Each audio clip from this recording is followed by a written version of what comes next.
નમસ્કાર મિત્રો, શું છે અખાત્રીનું મહત્વ અને અખાત્રી પર્વ સાથે કઈ કઈ ધાર્મિક બાબતો સંકળાયેલી છે જોઈએ વિગતવાર આ વિડીયોમાં. અખાત્રીજ એટલે અક્ષય તૃતીયા. અખાત્રીજ એટલે મહાભારત લેખન કાળનો શુભ દિવસ. અખાત્રીજ એટલે ભગવાન પરશુરામનો જન્મોત્સવ. અખાત્રીજ એટલે ભગવાન કૃષ્ણ અને સુદામાની મૈત્રીનો મિલન દિવસ. અખાત્રીજ એટલે ગંગા અવતરણ દિવસ. અખાત્રીજ એટલે ઉત્તર ભારતમાં આવેલ ચાલ યાત્રાધામનો શુભ શરૂઆતનો દિવસ. અખાત્રીજ એટલે અન્નપૂર્ણા પ્રાગટ્ય ઉત્સવ અને અખાત્રી એટલે દેવોના ખજાનચી કુબેર ભંડારીની નિયુક્તિનો દિવસ. અખાત્રી એટલે પાંડવોને મળેલ અક્ષય પાત્ર. અખાત્રીજ એટલે સતયુગ અને ત્રેતાયુગની શરૂઆતનો પ્રથમ દિવસ. તો આવો મિત્રો જાણીએ અખાત્રીનું ધાર્મિક મહત્વની વિગતવાર માહિતી. અખાત્રીને અક્ષય તૃતીયા શા માટે કહેવામાં આવે છે? તો અક્ષય એટલે જેનો ક્ષય નથી તે, અતૂટ, સળંગ એટલે કે અખાત્રીજ. ત્રીજ એમાં કોઈ તિથિમાં વધઘટ થતી નથી. જ્યોતિષ શાસ્ત્ર અનુસાર આપણા ધાર્મિક મહત્વ મુજબ ચંદ્રની કળા અને નક્ષત્રોની કળા મુજબ તિથિમાં વધઘટ થતી હોય છે. એટલે કે ચંદ્રની કળામાં વધારો તો તિથિમાં વધારો, અને ચંદ્રની કળામાં ઘટાડો તો તિથિમાં ઘટાડો. અને એટલા જ માટે મિત્રો આપણા પંચાંગની અંદર પણ અમુક તિથિ બેવડાવતી હોય છે અને અમુક તિથિનો ક્ષય થતો હોય છે.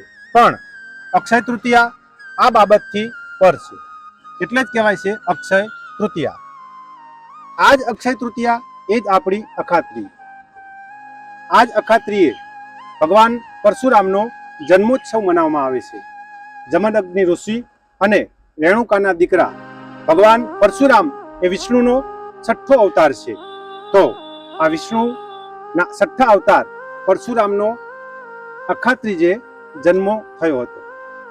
અને આ જ અખાત્રીએ સ્વર્ગની નદી ગંગાનું ધરતી ઉપર અવતરણ થયું હતું. એટલે કે ગંગા અવતરણ દિવસ. આ પવિત્ર દિવસ અખાત્રીજ છે. મિત્રો આજ અખાત્રીના દિવસે સ્વયં અન્નપૂર્ણાનો પણ પ્રાગટ્ય ઉત્સવ મનાવવામાં આવે છે. કહેવાય છે કે પાર્વતી એમનો એક અવતાર એ અન્નપૂર્ણાનો છે, અને અખાત્રીજના દિવસે ભગવાન શંકર અન્નપૂર્ણા પાસે ભિક્ષા માટે ગયા હતા, અને અન્નપૂર્ણા દેવીએ ભગવાન શંકરને ભિક્ષા પાત્રમાં ભોજન આપી તૃપ્ત કર્યા હતા. અને એટલા જ માટે આ અખાત્રીએ ભોજન કરાવવું એ પણ એક મહિમા છે. ખાસ કરી દાન પુણ્યનો પણ મહિમા છે.